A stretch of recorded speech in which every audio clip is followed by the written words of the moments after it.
Waalaikumsalam warahmatullahi wabarakatuh. Harun Said. Sayyidatul Mubarakah. Oke, kafalukum kan? Bismillahirrahmanirrahim. Alhamdulillah. Wa anti ya ustazah. Wa kadzalika ana bi khair wa alhamdulillah. Biasanya kalau bahasa Arab, ibu akan menyapa kalian, kemudian dengan mengucapkan sobahul khair. Walaupun siang, tetap ibu bilang sobahul khair. Karena apa? Biar semangat kita tetap semangat pagi. Karena hari ini hari Kamis. Alhamdulillah kalian pun sedang menunaikan saum hari Kamis. Barakallah. Ya, baik, untuk pertemuan kali ini seperti yang kita lihat di PowerPoint, hadis ke-16, mengingat pertemuan yang sebelum PAS ini ada jatah 3 minggu lagi, kita harus selesaikan materi itu. Kemarin alhamdulillah dengan setoran hadis-hadis kalian yang sudah disetorkan, ada yang 3, ada yang 5, itu bisa melancarkan dan memaksimalkan kalian untuk nanti PAS. Bismillah. Di sini hadis yang ibu akan jelaskan mengenai hadis ke-16. Bisa dibuka itu memang modulnya atau bahannya. Untuk hari ini semuanya hadirat illa fakirah ya, illa fakirah syafa'ah Allah, sakit ada di asrama, semoga Allah segera sembuhkan. Amin.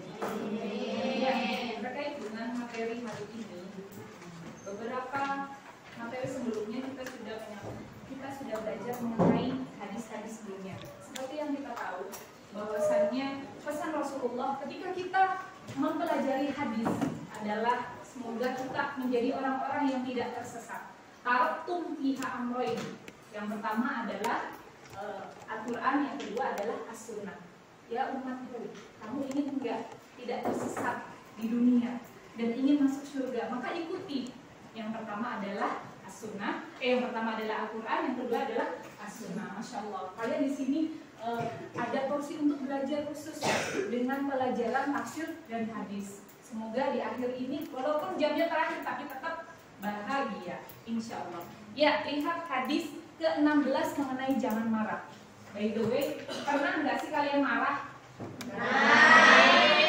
Marah, sering.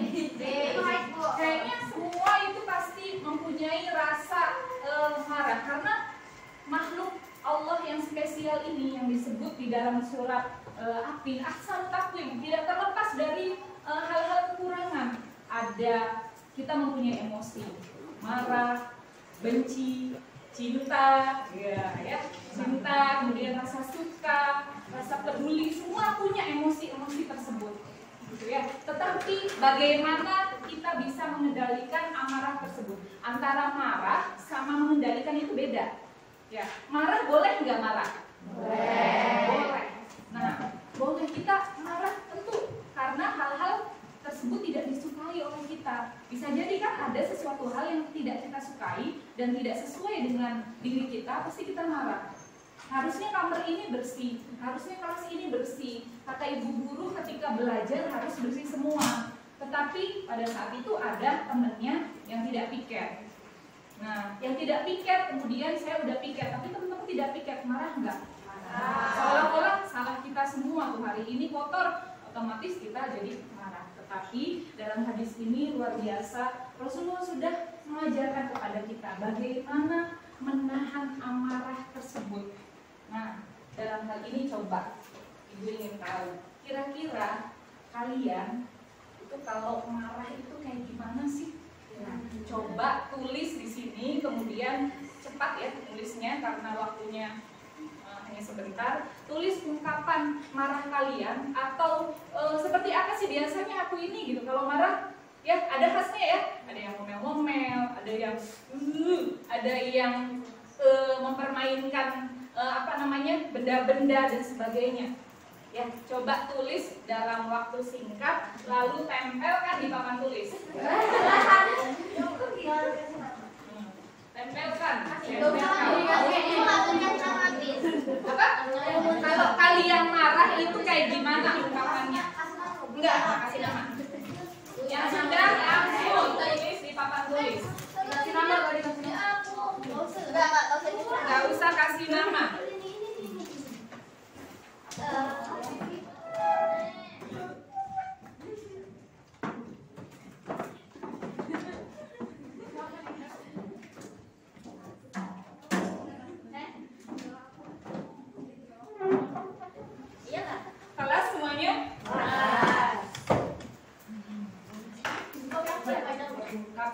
ungkapan kemarahan kalian. Ya, ada yang panjang, ada yang cuma satu, diam. Ala Rasulullah ya. Sebelum kita mengulas, inilah beberapa kalian sudah paham ungkapan marah, emosi yang kalian biasa lakukan. Kira-kira kalau introspeksi sebelum kita mengenal hadis Rasulullah itu salah nggak kayak gini? Salah.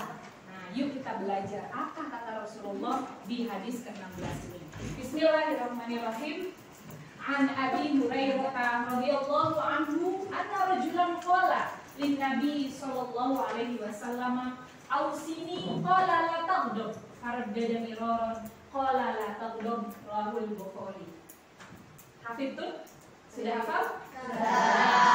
Sudah. Karena di Al-Multazam punya target 21 hadis harus dihafal. Jadi luar biasa. Kalian tentunya sudah masyhur. Tetapi apakah sudah mengaplikasikan apa kata Rasulullah? Belum. Di situ buktinya udah ada yang diam ketika marah. Ya, An Abi Hurairah. Seperti yang Ibu sebutkan, ketika kita membaca hadis supaya terasa makna yang ada di dalam hadis, ada baiknya siapa sih Abu Hurairah itu? Harus tahu dulu. Ibu pernah menceritakan sedikit mengenai siapa profil Abu Hurairah, sang periwayat hadis yang Masya Allah luar biasa. Berapa? Masih ingat nggak? Wow, 5.400-an ya. Kalian berapa hadis yang dihafal? 21 ya tadi Ibu bilang ya.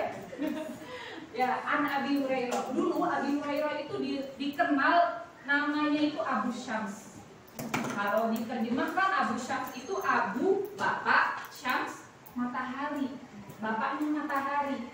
Tapi Rasulullah tidak suka mendengar nama itu karena tidak ada suatu ciptaan Allah yang disebutkan atau dinamakan menjadi nama orang, seolah-olah menghamba kepadanya. Jadi saat itu Rasulullah mengganti nama Abu Hurairah Abu Syams tadi dengan Abdurrahman bin Sakhr. Masya Allah, udah masih ingat ya? Sakhr itu berarti nama siapanya?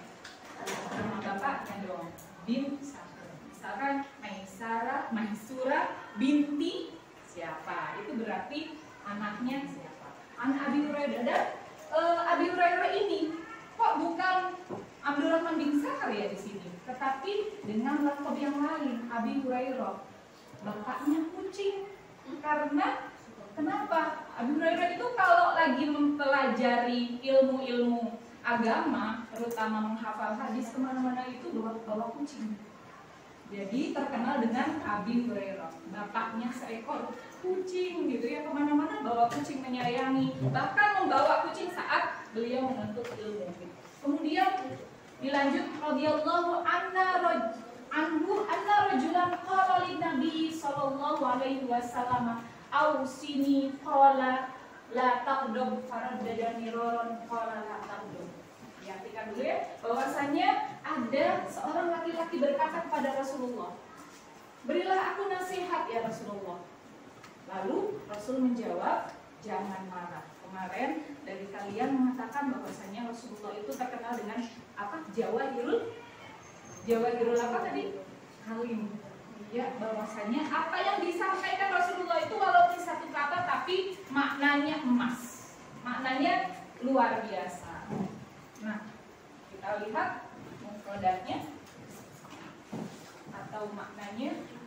Rajulan adalah seorang laki-laki. Berarti kalau seorang itu yang meminta nasihatnya berapa orang? Satu. Kalau banyak berarti rijal. Kemudian ausini, berilah aku nasihat ya Rasulullah. Kalau orang zaman dulu itu ketika bertemu dengan alim ulama itu kebiasaannya meminta nasihat. Siapapun, ketemu Rasulullah, ketemu Abu Bakar, ketemu Umar, Utsman, semuanya itu berebut meminta nasihat. Nasihati aku ya Rasulullah, nasihati aku ya Umar gitu.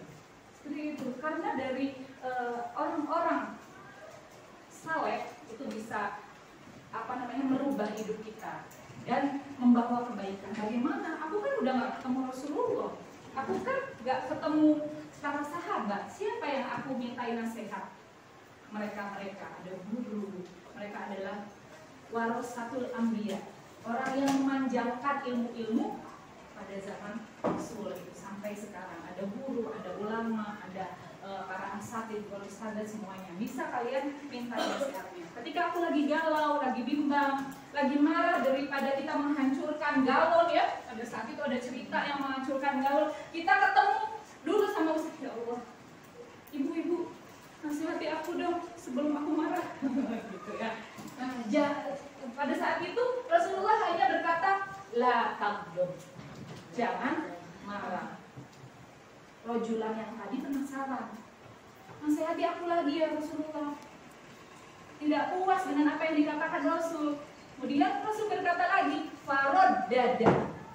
Farod dada. Ia mengulanginya berkali-kali. Nasihati aku lagi, la taghdab. Nasihati aku lagi, la taghdab.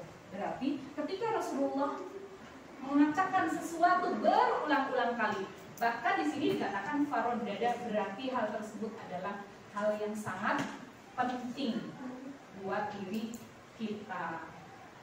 Mari kita baca hadisnya. Ya. Bismillahirrahmanirrahim. Wahid isnain salas.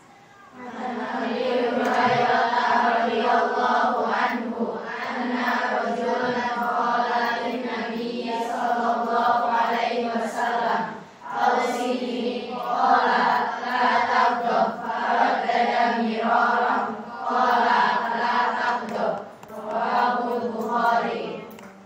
Rawahul Bukhari. Ada siapa aja riwayatnya? Ada Bukhari, kemudian ada Muslim. Mereka itu orang yang mencatat ribuan hadis. Kalian ingin jejak kalian itu dikenang sebagai orang yang bermanfaat atau tidak, itu maka menulislah. Nah, beliau-beliau itu Bukhari, Muslim itu sudah meninggal ratusan tahun yang lalu, tapi masih bisa kita rasakan sampai saat ini karya-karyanya. Ya, luar biasa. Ya, baik. Dilanjutkan tadi, apa sih marah itu? Tadi Ibu udah sampaikan bahwasanya kita sebagai manusia mempunyai sifat marah, tetapi yang ditekankan oleh Rasulullah itu bagaimana kita menahan, jangan sampai kemarahan tersebut itu terungkap kemudian merugikan orang-orang sekitar, ya, merugikan lingkungan. Bisa bedakan antara marah dengan menahan amarah. Ya, marah boleh, tapi bagaimana Rasulullah mengajarkan kepada kita jangan sampai kemarahan itu melewati batas sehingga kita ungkapkan dengan hal-hal yang tidak kita inginkan. Ada yang apa ini ya? Diam, ada yang nahan dulu, ada yang apa ini? Ngomel-ngomel, ada yang nada suaranya tinggi, ngomel-ngomel, ngerobekin kertas, mengurung diri merugikan nggak? Sebenarnya sih dia sendiri yang nanggung, tetapi merugikan orang lain juga kalau ditanya nggak jawab-jawab, mengurung diri, pintunya nggak buka-buka. Pada saat sore kalian lapar, tapi malu dari tadi udah mengurung diri nggak mau keluar gitu ya. Nah saat itu baru sadar kalau marah itu salah. Rasulullah mengajarkan bahwasanya menahan marah adalah amalan perbuatan akhlak yang mulia, di mana kandungan hadis yang pertama adalah akhlak seorang muslim itu bagaimana ketika melihat hal-hal yang tidak baik kita menahannya. Seorang muslim adalah seorang yang mempunyai akhlak yang terpuji. Islam kalau kita tidak ditampilkan dengan baju syari kita belum terlihat keislamannya. Islam ketika kita masih berkata buruk belum terlihat akhlak yang baiknya. Maka salah satu akhlak yang baik dalam hadis ini ditampilkan bahwasanya menahan emosi marah kita itu sebagian dari akhlak seorang muslim. Lanjut berikutnya adalah kandungan hadisnya, kesabaran kunci kemenangan dan keridhaan. Orang yang menahan marah termasuk orang yang sabar nggak? Sabar ada batasnya nggak? Ada ada batasnya kematian. Kalau kamu mati, batasnya ada kesabaran adalah batasnya kematian ya. Jadi orang sabar itu ya harus sabar. Saking sabarnya gitu, maka Allah akan tinggikan derajatnya. Ya, kemudian berikutnya hadis ini mengisyaratkan semangat tinggi seorang muslim untuk selalu mendapatkan nasihat. Bagaimana? Dicontohkan meneladani dari rojulan tadi ya, yang di dalam hadis ketika ketemu dengan Rasulullah atau orang-orang yang alim ulama meminta nasihat. Kemudian terakhir, kemarahan merupakan kumpulan kejahatan. Mengendalikan marah. Kemudian di sini ya ada berbagai macam di situ. Ada yang merobek kertas, semoga tidak ada yang memecahkan kaca ya. Alhamdulillah ibu lihat di sini bagaimana menahan marah paling banyaknya adalah diam. Mau tahu nggak cara Rasulullah menyampaikan bagaimana kita tips ketika marah? Ketika marah yang pertama dilakukan adalah apa? Nah, coba kita lihat di sini. Dampak dari marah, kemudian ada, cara menahan marah. Ada yang diam nggak tadi di situ? Ada yang baca doa nggak ya? Coba lihat. Ketika marah ada yang membaca doa nggak nih? Rata-rata aku nahan dulu, diam terus nutupin lagi kalau lagi marah, nggak menunjukkan karena takut. Kalau udah emosi banget sukanya mainin barang terus nangis. Ya, macam-macam kemarahan. Kemudian berikutnya adalah mengucapkan istighfar. Astagfirullahaladzim. Kalau belum hilang juga, merubah posisi. Yang tadinya marahnya berdiri, kemudian usahakan posisi kita duduk. Kalau udah duduk masih marah juga, tidur. Jangan sampai gini, bentar, aku mau tidur dulu karena aku marah. Jadi aku mau tidur ya, gitu ya. Karena jangan-jangan karena udah dapat ilmu tentang menahan marah, jadinya alasan aku mau tidur dulu karena aku lagi marah. Tidak seperti itu juga. Kemudian mengambil air wudhu. Ada kayak lagi marah, kemudian saking keselnya sampai pengen nangis, kemudian ya udahlah aku ngambil air wudhu. Karena sumbernya kemarahan itu dari mana? Dari syaitan. Ketika dikucurkan air wudhu yang Masya Allah dingin, segar, insya Allah marah kita akan sedikit reda. Begitu. Mengambil air wudhu, bukan mengambil nasi wudhu.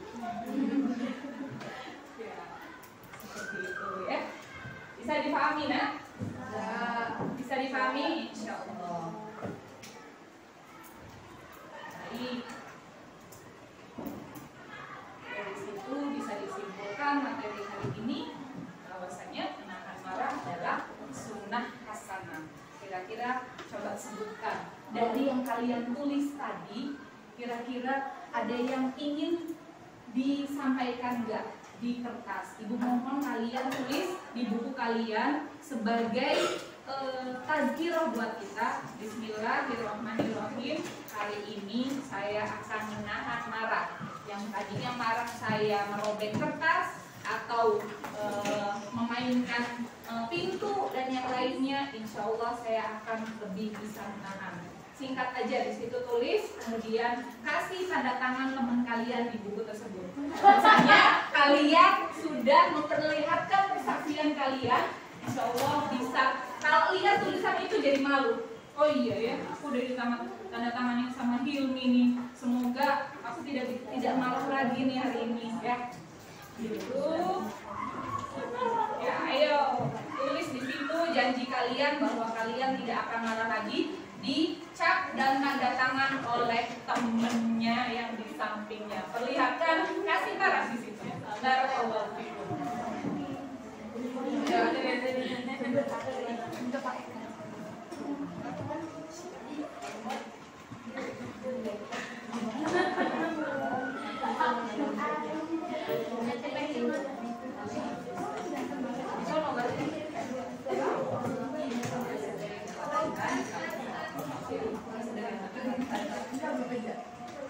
Oke, sambil menulis, Ibu cukupkan pertemuan hari ini. Naftatim bilhamdalah. Alhamdulillahirabbil alamin. Semoga kita termasuk orang-orang yang bisa meneladani